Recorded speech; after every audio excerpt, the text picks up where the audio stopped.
Meus irmãos e minhas irmãs, eu vos saúdo com a paz do Senhor. Sou o professor Gesiel Costa e este é o seu canal EBD em Ação. Um canal feito especialmente para você, para abençoar a sua vida com subsídios doutrinários, subsídios históricos, subsídios culturais, querendo que o professor e a professora tenham uma aula dinâmica, uma aula interessante, ricas, para que o aluno possa cada dia mais interessar-se, participar e aprender com a palavra de Deus através da escola dominical.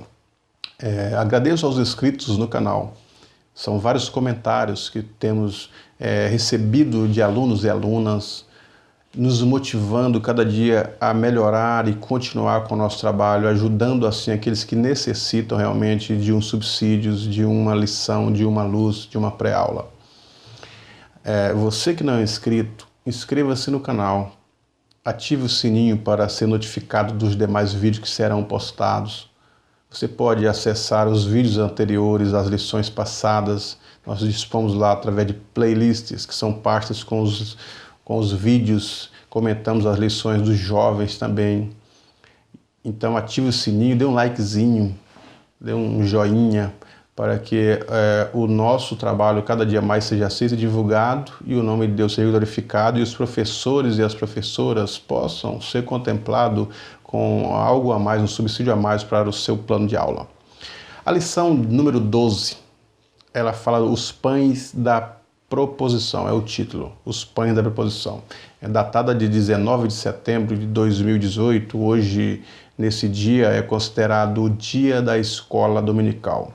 E o dia da escola dominical é importante a gente frisar aqui, porque a escola dominical ela nasce com objetivo. Dois objetivos comuns, conforme o nosso professor, querido professor saudoso Antônio Gilberto, ele dizia já nas palestras e nos manuais de escola dominical que escreveu. Ela tem dois objetivos: evangelizar enquanto ensina. Ensinar os alunos na palavra e também trazer as pessoas que não são cristãs para o meio evangélico. Este era o objetivo de Robert Reich quando ele está escrevendo um artigo para um jornal falando sobre o trabalho carcerário da Inglaterra. Enquanto ele está tentando concentrar para trazer a razão desse trabalho, as crianças nas ruas estavam correndo, perambulando, e ele então ia na janela incomodado com o barulho, e o Espírito Santo diz: está vendo aí as crianças, enquanto os pais descansam em casa por altas cargas horárias de trabalho, através da Revolução Industrial da Inglaterra.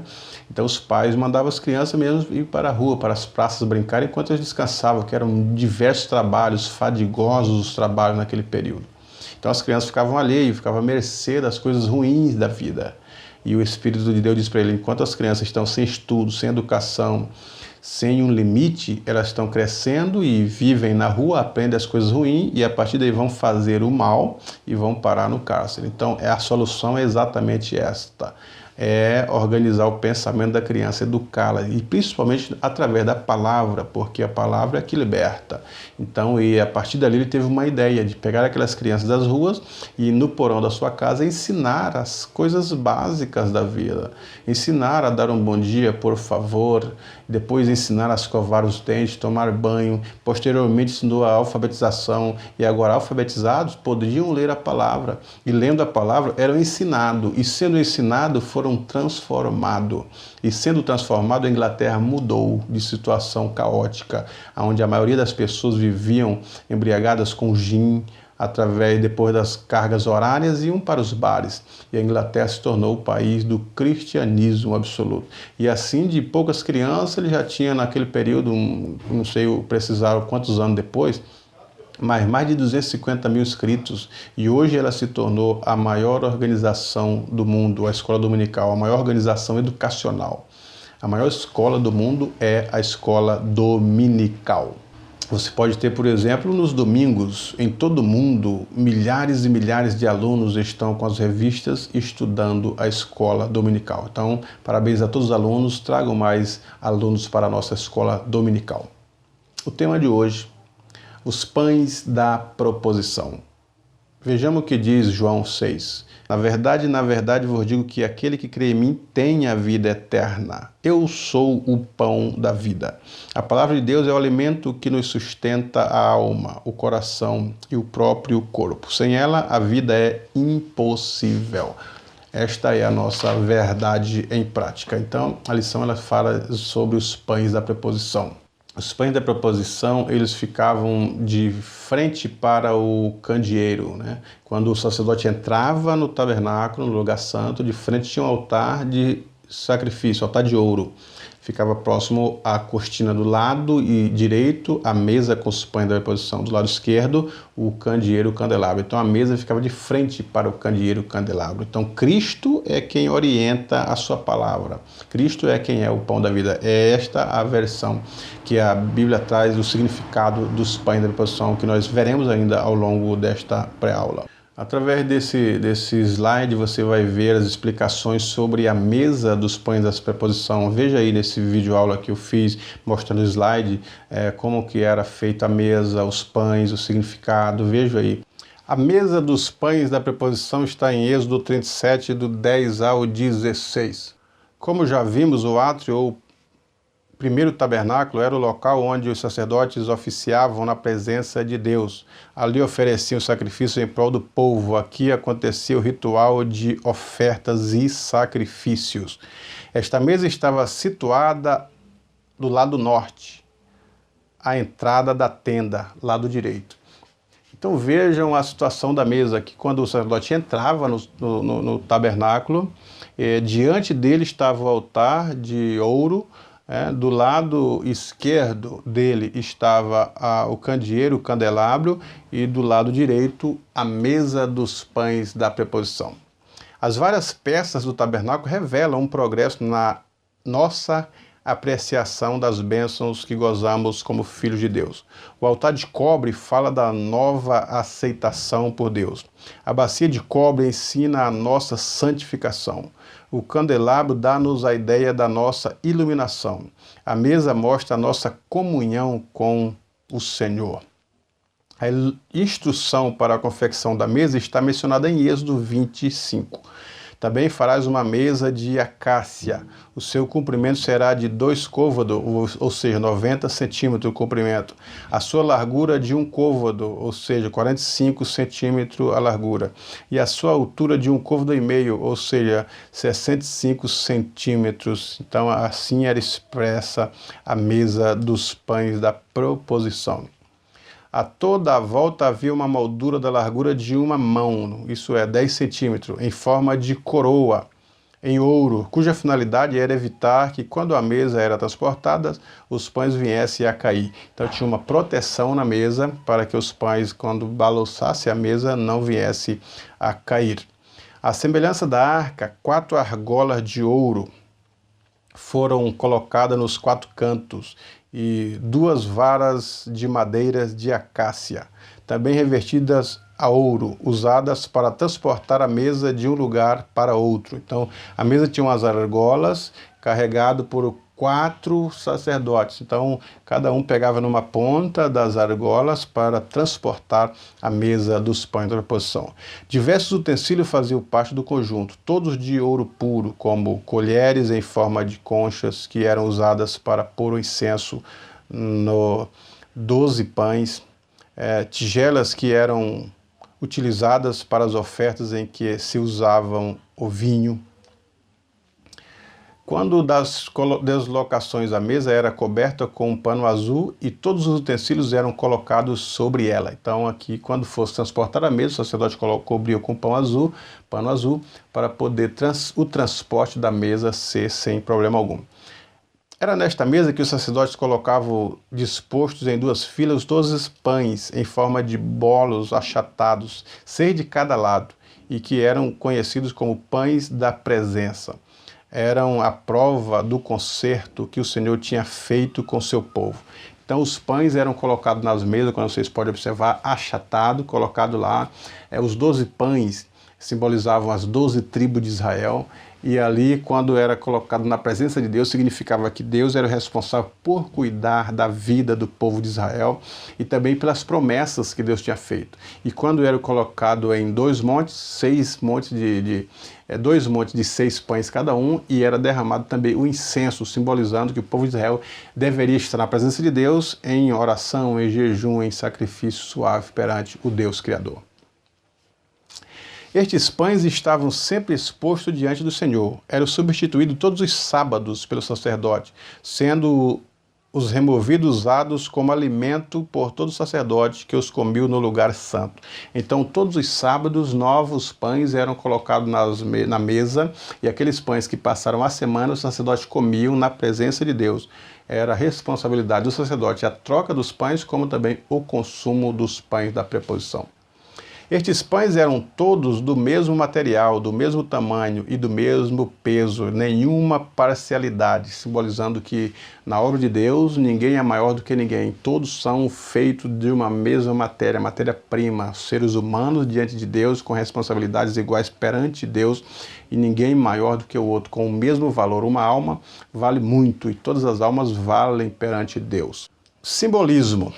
Vamos para o simbolismo. A mesa dos pães da preposição tem para o crente grande simbolismo. Primeiro, a mesa dos pães da preposição era confeccionada em madeira de acácia revestida a ouro. Estes materiais nos lembram a dupla natureza de Cristo, ou seja, ele nasce de Maria como genuíno ser humano, mas foi recebido pelo Espírito Santo, sendo chamado Filho de Deus. Então, as duas naturezas do Criador estão expressas nessa materialidade. Assim também a vida humana, a madeira de acácia simboliza a vida humana, mas toda a madeira de acácia no tabernáculo era revestida de ouro, simbolizando que o cristão é revestido pelo poder de Deus, pela glória de Deus, ele é cheio da glória de Deus. Então, a matéria humana é possível receber Deus na sua vida através da matéria. A madeira de acácia ser coberta pelo bronze, antes de ser coberta pelo ouro puro, tipifica a natureza de Cristo. A perfeita harmonia estão conjugadas nele. A sua vitória na cruz foi seguida pela sua ressurreição e exaltação à destra do Pai no céu. Ele foi glorificado com a glória que tinha com o Pai antes que o mundo existisse. O ouro era na altura o material mais precioso e o que resistia ao teste do tempo. Não há quase nada que possa alterar o ouro. Não é afetado pela exposição ao ar e não se deteriora se estiver enterrado durante milhares de anos. O ácido não o destrói e o fogo não o queima, mas purifica-o.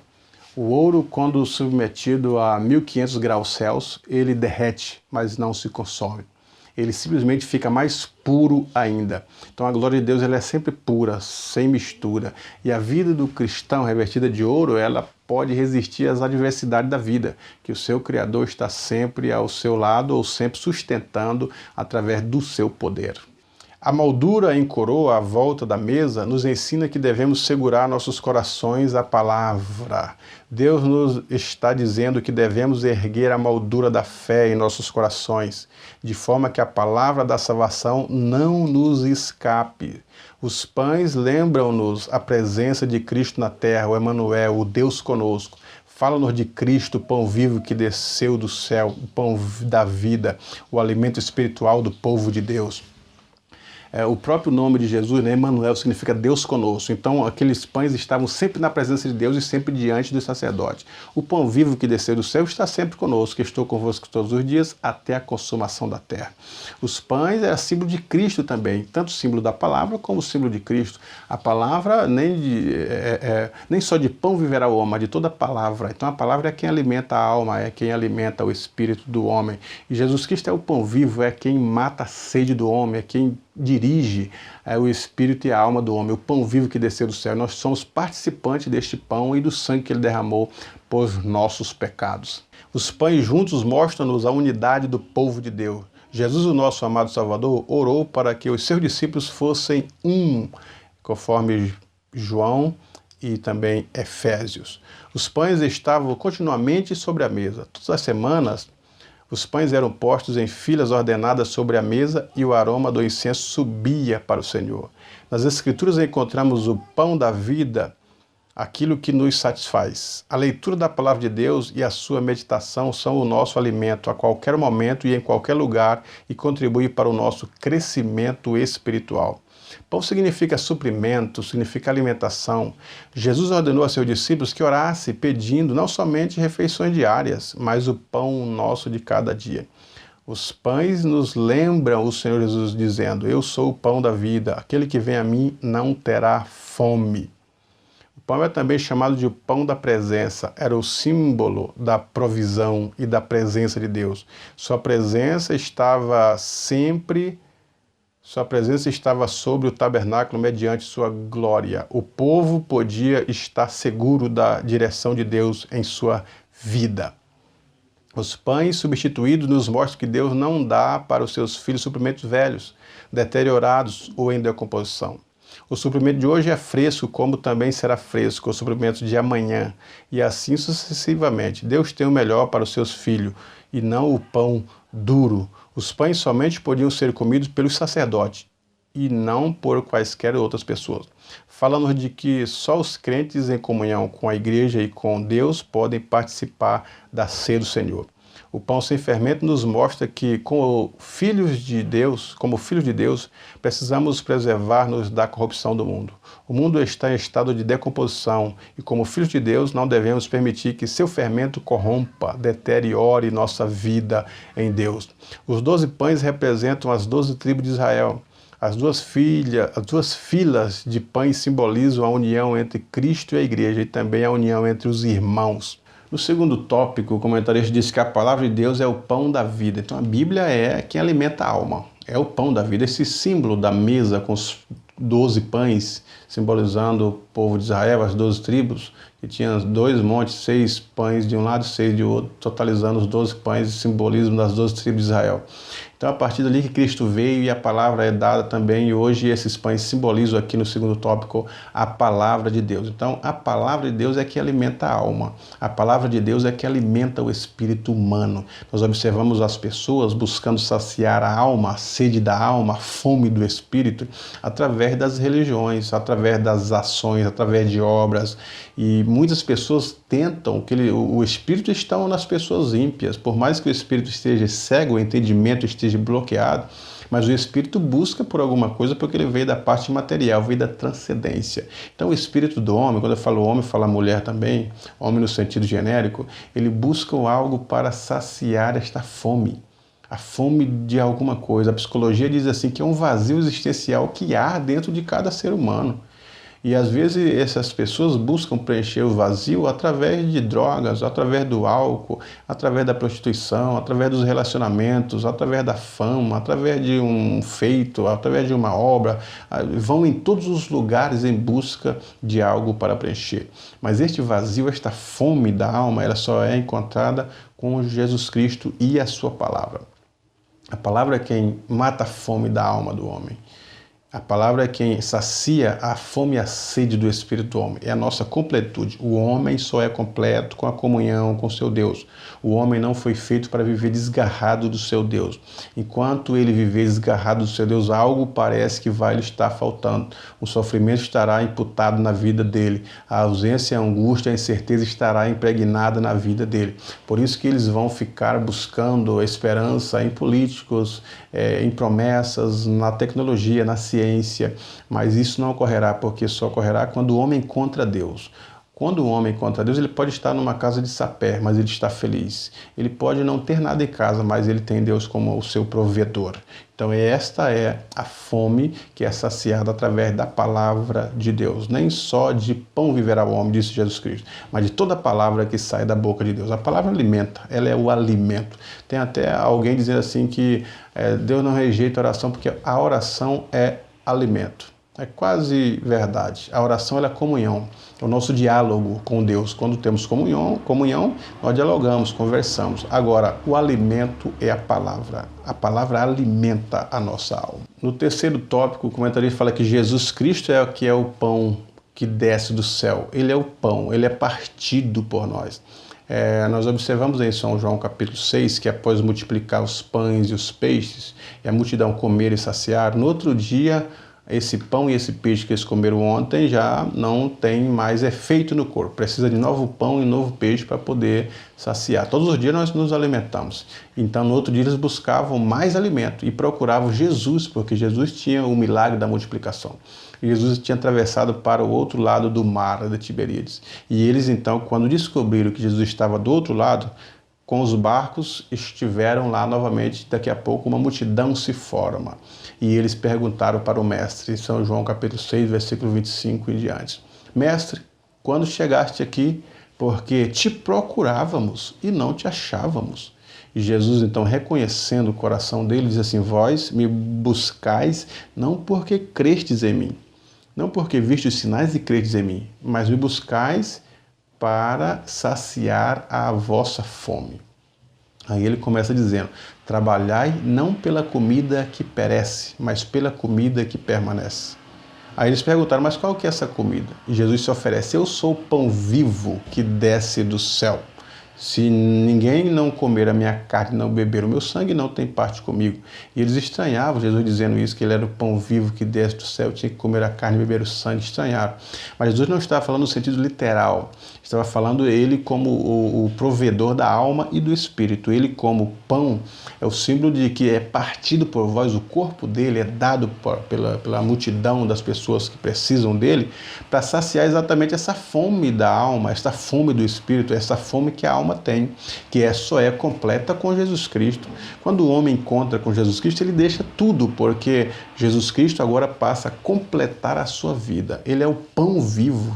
E isso ele é expresso quando ele é partido, quando ele morre.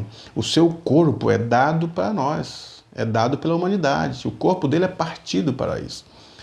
O símbolo da ceia é um exemplo clássico disso. Na Páscoa, os discípulos perguntaram, onde queres que comemoremos a Páscoa? Jesus então disse, vão encontrar um homem com um cântaro, só acompanhe ele, lá vai ter um recinto, vai estar preparado e prepare-me ali a Páscoa. A diferença é que na Páscoa judaica, no Pachê, que significa passagem, eles comemoravam a Páscoa com ervas amargas, um cabrito assado, né? E então era a comemoração da Páscoa. Jesus Cristo mudou os elementos. Ele trouxe pão e o vinho. Então ele come pão e vinho com o discípulo, e na hora de partir o pão, não era de cortar, mas de partir o pão, ele dizia, isto é o meu corpo, que é partido por vós, falando do sacrifício dele, que ele morre pela humanidade. Qual o objetivo dele morrer pela humanidade? Porque Cristo sabe que sem ele, sem o sacrifício de Cristo, sem ele entregar o seu corpo pelos humanos, as pessoas nunca irão alcançar o céu. O caminho é Jesus Cristo, ele é o caminho, por isso que é o artigo o.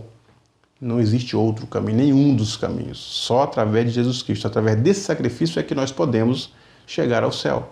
Então ele diz, isto é o meu corpo que é partido por vós. Então a ceia é símbolo de Cristo. Na hora de servir o cálice, ele disse, isto é o meu sangue que é derramado por vós. É o sangue que purifica. O sangue de Cristo foi derramado para purificar a alma humana. E a alma humana, que está toda defeituosa pelo pecado, ela passa a ser transformada e regenerada. Então, quando nós reconhecemos que Jesus Cristo ele é o pão da alma, o sangue que sacia, que purifica a nossa alma, aí nós vamos alcançar a felicidade perfeita. Aí esta fome, esse desejo de algo, esse vazio, ele é preenchido. Nós observamos isso na mulher samaritana, que ela está com sede e vai buscar a água.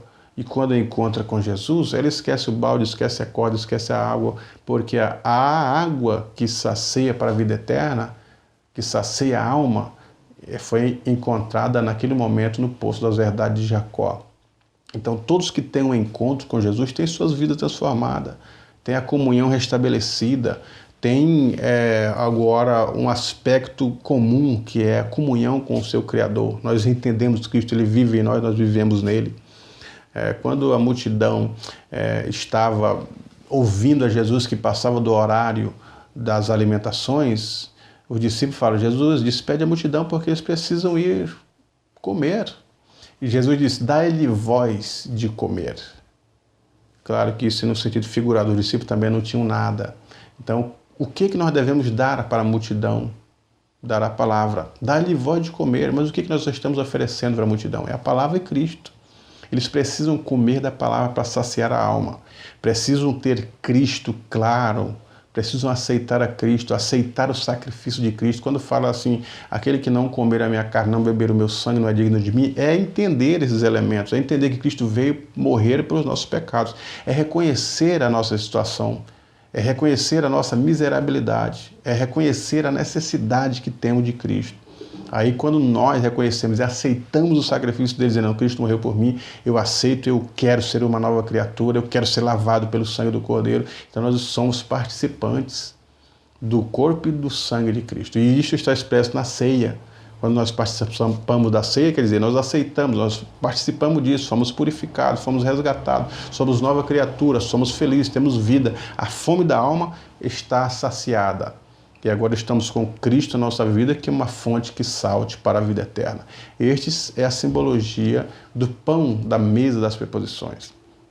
Portanto, professor e professora, você que está ensinando as nossas classes e teve essa ajuda dos comentários que aqui coloquei, eu quero que cada dia mais Deus te abençoe e cada dia mais a sua aprendizagem e o seu conhecimento e o seu ensino cada dia mais seja profícuo na obra de Deus, para que Deus possa abençoar cada dia mais e a Igreja de Cristo possa crescer na graça e no conhecimento de nosso Senhor Jesus Cristo. Que Deus em Cristo te abençoe. Boa aula, professor, professora.